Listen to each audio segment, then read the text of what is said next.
श्री कल्कि का भारत सहित समस्त विश्ववासियों को दिल से प्रेम और जय श्री महाकाल। जब उस परमेश्वर ने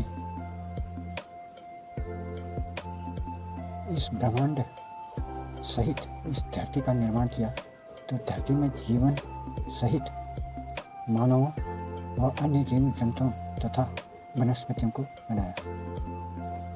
धरती में उस परमेश्वर ने मानवों को ज्ञान देकर समाज का निर्माण किया और सामाजिक व धार्मिक नियमों को बनवाया। आज संपूर्ण धरती में फैले हुए मनुष्य जाति ने अपने अपने अहंकार व वर्चस्व से अभिभूत होकर धरती को विभिन्न देशों और मानवों को विभिन्न धर्म समुदायों और जाति पाति में बांट दिया।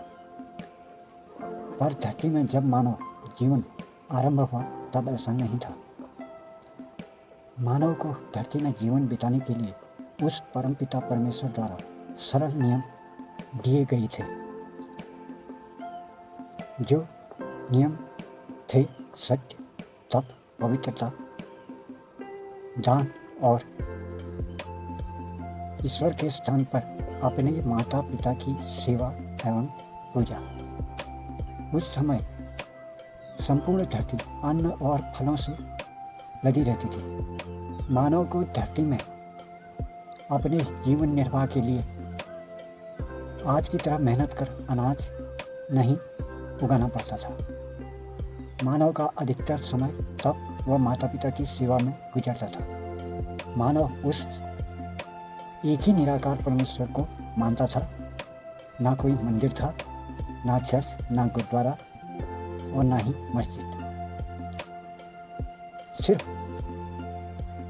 मानव के जपने के लिए एक मंत्र था, वो था ओम।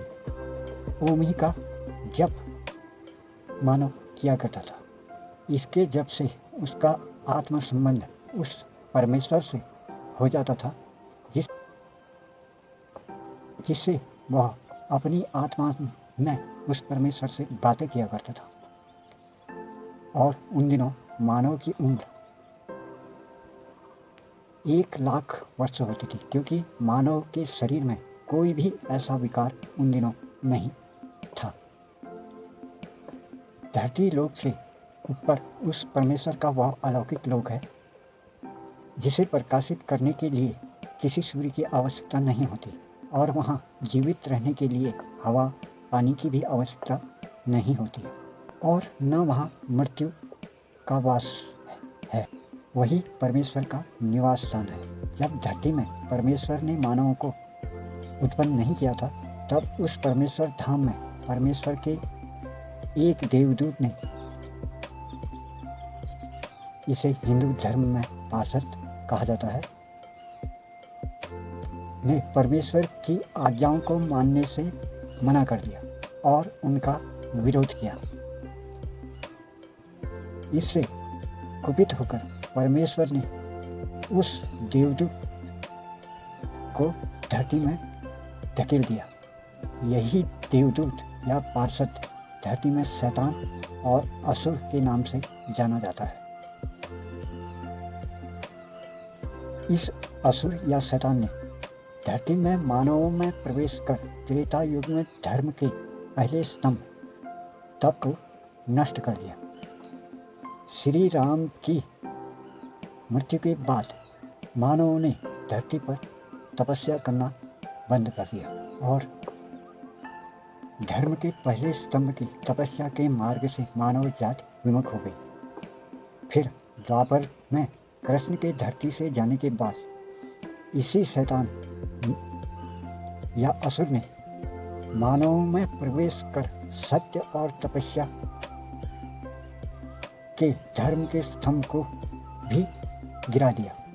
तपस्या को त्याग कर मानव अब असत्य और झूठ बोलने लगा और इसके बाद कलयुग में फिर इस शैतान या असुर के द्वारा कलयुग के 3000 वर्ष बीतने पर मानव में प्रवेश कर सत्य, तप, चरित्र की पवित्रता दया करुणा को भी समाप्त कर डाला।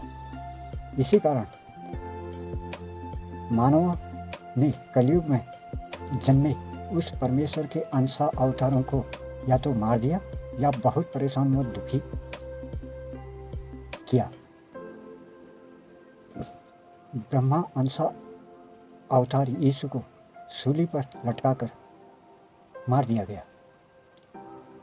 शिव अवतार पैगंबर मोहम्मद को अपने जन्मस्थान व घर छोड़ने के लिए मजबूर कर उन्हें मारने की कोशिश की गई। और विष्णु के अंश अवतार पूज्य महात्मा गांधी जी को गोली से मार दिया गया। यानी कलयुग के 5000 वर्ष बीतते बीतते मानव में उस शैतान या कलयुग की कली राक्षस का वास पूर्णतः हो गया। मानव हर वो कर्म करने लग गया जिसे परमेश्वर ने धर्मशास्त्र में वर्जित बताया था। छल, कपट, चोरी, बलात्कार, व्यभिचार, जुआ, शराब, मांस भक्षण, बिना विवाह संतान की उत्पत्ति, बिना विवाह सहवास, समलैंगिक संबंध, हत्या, गुरु हत्या, पितृ हत्या, मातृ हत्या, बाल हत्या, भ्रूण हत्या, माता पिता को वनवास, यानी पाप कर्मों का कोई भी ऐसा क्षेत्र नहीं बचा जिसमें मानव ने अपने कदम न बढ़ाए।